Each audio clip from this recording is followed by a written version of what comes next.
வைத்து குருத்தோல பெட்டி செஞ்சு சீனி போட்டு நீ திங்க செல்லமாய் பிறந்தவளோ.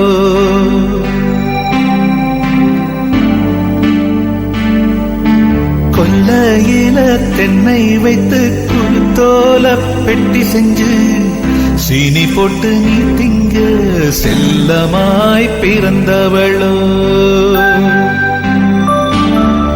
மரக்கிளையில் தொட்டில் கட்ட மாமனவன் மெட்டு கட்ட அரண்மனைய விட்டு வந்த அல்லிராணி கண்ணுறங்கு. மரக்கிளையில் தொட்டில் கட்ட மாமனவன் மெட்டு கட்ட அரண்மனைய விட்டு வந்த அல்லிராணி கண்ணுறங்கு. கொல்லையில தென்னை வைத்து குருத்தோல பெட்டி செஞ்சு சீனி போட்டு நீ திங்க செல்லமாய் பிறந்தவளோ.